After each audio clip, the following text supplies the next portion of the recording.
It is the Springfield Living History and Civil War Reenactment. It is in Fayard's Field in Springfield, which is a block away from the light, and I don't know east and west, so I can't tell you. It's a block away from the light on Highway 1037, and it's the only large field in town. It's right next to the Springfield Elementary School. This is our 11th year. I have to say the very first one that we had was in October, and I know that I had advertised it a whole lot in that, and the man who was our host, he came to me on Sunday and he says, "Denise, would you like to do this again?" And I swear to you, I told him, I said, "Are you crazy?" I said, "Do you see how many people actually has shown up?" I said, "There was only about 80 people that has showed up." He goes, "That is very good, Denise, for your first time." And I said, "Well, you take care of the men and I'll take care of the rest." So we have went 10 more years from that. So this is our 11th year. We have up to 167, 70 reenactors that comes out. Quite naturally, you have ones that play the North and the South. They'll be able to wander through the camps and see what camp life was back in the 1860 era. There'll be demonstrations here of different crafts that were used back then. And then in the afternoons, we'll have a battle out on the battlefield. And we have, I think it's 4 to 6 cannons. We cannot have any more than 6 cannons out on the field. But we have a Kids' Day. And on Kids' Day, we have demonstrations of all kinds of things. You can start off with the flags at the gate. We have someone that tells them what each flag represents. Then we have a blacksmith that will show them how to make horseshoes or whatever they might have at that time. Then we have someone that does commentary, and he actually tells them what foods the North got and what foods the South had gotten. So tell me what it is you're demonstrating here. The Confederate and Union marching rations you received in the mornings before your day's march. And what all are you demonstrating to the kids that they can see what the soldiers did on a daily basis? The food and the coffee and of course the other things that you would carry on your march. And everything was carried in what they call a haversack. And what all can the kids learn about their daily lives? Oh my, the marching rations that they had, the poor marching rations that they had. And a lot of times the Confederate boys didn't even have that. And it was just the ordeal that they went through just to get to a fight. For my title, in the mornings you handed out rations, and the rest of the day you just packed everything up and moved to the next camp. You had it pretty good. I love all aspects of the battle. I love history, and it has become my life since retirement. And so this particular position was very important to make sure that the troops were fed? Yes, ma'am. They needed their marching rations every morning, and it was my duty to see that they got it if it was available. And we show them how to make cartridges, which is really hands-on for the kids. They really enjoy that because they get to roll the paper, and we use sand as gunpowder, and then they put it in and they can take it home with them. So that's a little souvenir which they really enjoy. Tell us about the artillery that we'll be seeing demonstrated here. Well, I have most of the militia, which I am a part of, Louisiana 10th, we are infantry and we'll carry Enfields or Springfield musket rifles. The difference between a regular old-fashioned rifle where you had the cock and actually put the powder in and prime a pan and then fire it. These have a percussion cap, which is nothing but a small cap, brass cap shaped like a hat. And it's filled with fulminated mercury, which sends a spark down a tube and fires it off. You don't have to prime outside. So these were better weapons for if it was damp or whatever, because the powder's all enclosed. Down the barrel you would dump it was a paper cartridge with a bullet in the bottom, gunpowder on top. You would have to tear the cartridge with your teeth, pour it down, then push the bullet down the muzzle of the rifle, ram it home, replace your ramrod, because if you shot that out by accident or whatever, your rifle was no more good. You had a big club then. cock it, put your primer cap on, and then you were ready to fire.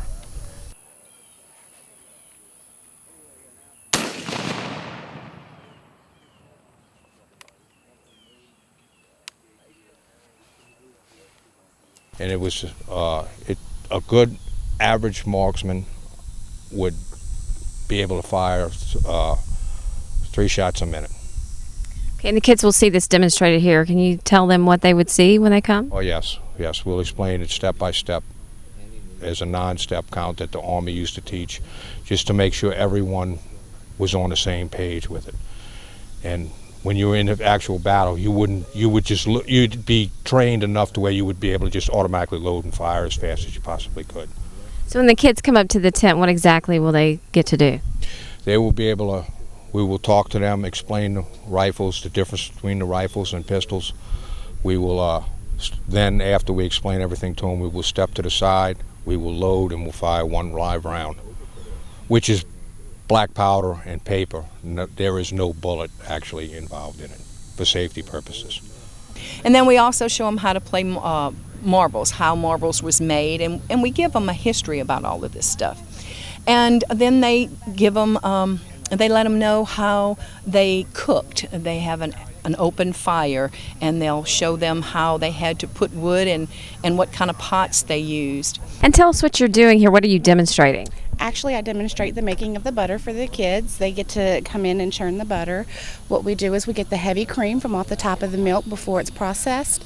Then you take that and you put it in your butter churner. You also put as much salt as you would like for your preference, and then you just sit and paddle it. There's several different ways of actually making the butter. You've got the paddle churner right here. You've also got the stand-up churners, and you also have the jars you can use, which is very popular when you're doing it in the schools. They use the mason jars. The kids get to take some butter home. It's just $1 for the cups of butter. They get to take home what they make. Tell us about the life of a reenactor and what kind of passion you have to have for it, what goes into it. Well, you definitely have to enjoy it. Otherwise, you would not be out here in the heat of summer or the cold of winter, living in tents, cooking over a campfire.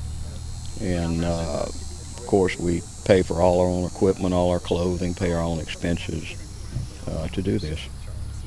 My wife and I worked this event from the beginning to bring about a new festival or outing for families to come to Springfield. So we developed it off of an old war story of the Civil War. Okay. Tell us a little bit of history about the event. The event actually happened when the contraband in this area, this was a border between the North and the South, and the northern schooners were up in the rivers stealing and selling contraband. So the Confederate forces called a Marine out of Mobile, Alabama, to come over and put a stop to it. It's very interesting to sit and learn the things that happened back in the 1800s, like making butter, for an instance. The ladies used to bury it in the ground to keep it cool while the guys were over fighting in the wars. And that's actually, to me, very interesting because they would also bury their meats in the ground as well. So it's a very educational thing for the kids. It's very educational for the children as well as adults to give them some insight into what lifestyle was back during the 1860s period, to show how things were done, how people dressed, how they cooked, how they took care of different routine matters around the house and things along that line. Also, clothing. They have someone that would be out here that would show the layer of clothing that the women would wear. And my hair right now should be in a hairnet. But since I'm a Southern girl, I'm going to say those dang Yankees came into our town and they slept in our beds, and we had to cut our hair because they had lice. So now I have short hair.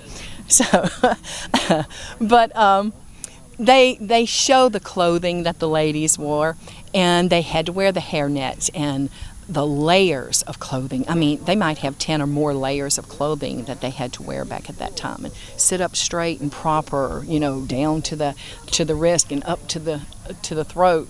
And then they have marching. They show them how they march and the different weapons that they have. But the main thing that the kids love more than anything is the shooting of the cannon. They will have these kids strung out on the field, and they'll have the cannon, and they will go step by step telling them how this cannon is shot. And it really is a procedure. It is something that these reenactors, when they come, they are portraying that era. They are not trying to deviate from it in any kind of way. They want it to be as accurate as possible because they are wanting everybody to know what the history was. And so they get there and they shoot that cannon, and that's the big thing for the kids. And then the kids get to sit here and eat if they like. We have someone that does little bag lunches, and the school kids can eat here, or they can bring their own lunch. It doesn't matter. But we'll have anywhere from 500 to 800 students that will come through on Kids Day. And if any teacher would like to come out, they can just get in touch with us at the town hall at 294-3150, or they can call me personally at 985-974-8496, and we can set up a trip for them.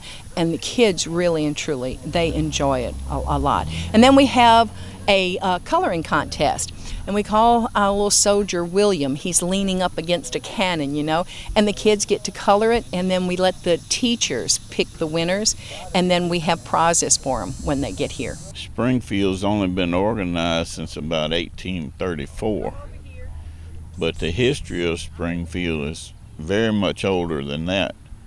They had an academy here that graduated 34 Army officers for the Confederacy right over here behind us. And we just play around here and try to get people to come see us and have a good old time, and invite everybody out to come again. We'll talk about it some more.